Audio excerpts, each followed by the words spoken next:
Hola, en este tutorial quiero hablaros de las medidas cautelares. Como sabéis, los actos que dictan las administraciones públicas son inmediatamente ejecutivos, lo que quiere decir que aunque interpongáis un recurso contencioso administrativo, la administración puede ejecutar ese acto que habéis recurrido en vía judicial.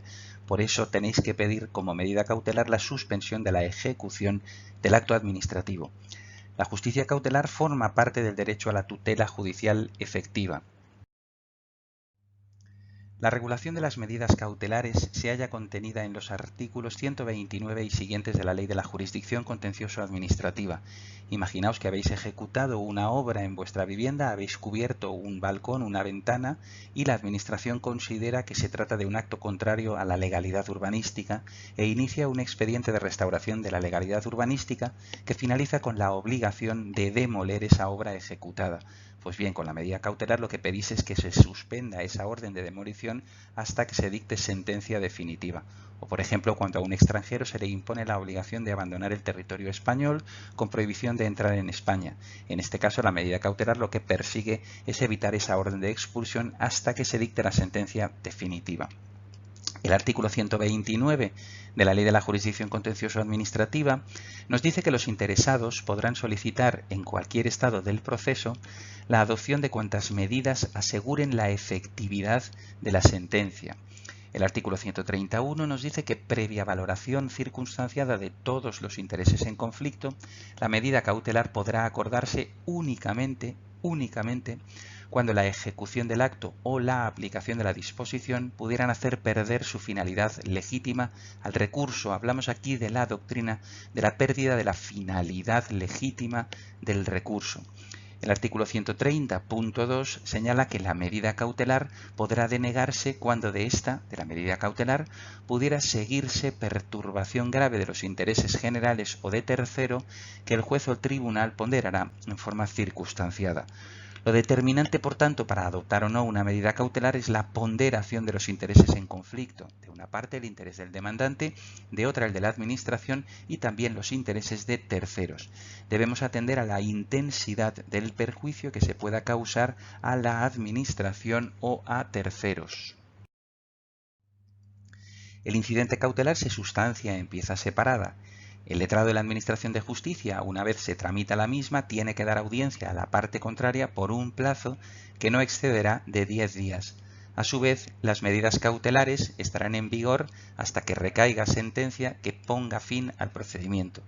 Esas medidas podrán ser modificadas o revocadas durante el curso del procedimiento siempre que se produzca una modificación de circunstancias.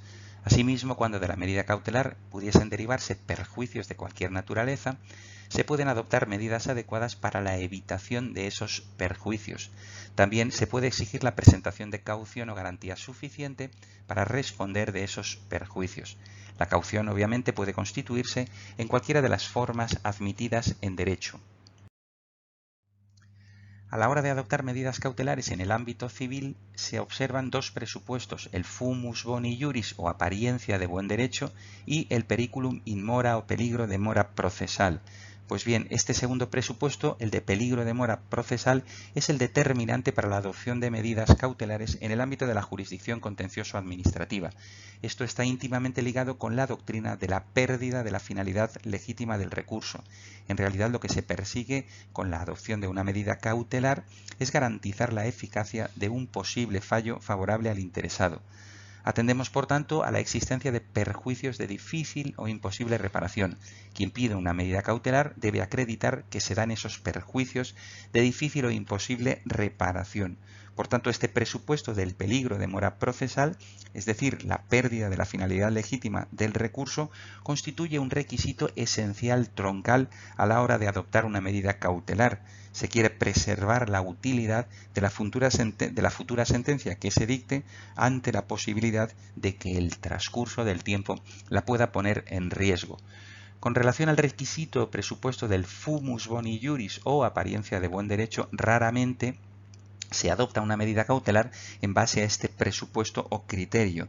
Solamente en aquellos supuestos en los que es evidente la lesión a la legalidad o cuando existe un consolidado criterio jurisprudencial de la pretensión ejercitada, podría adoptarse la medida cautelar atendiendo al presupuesto del fumus boni iuris.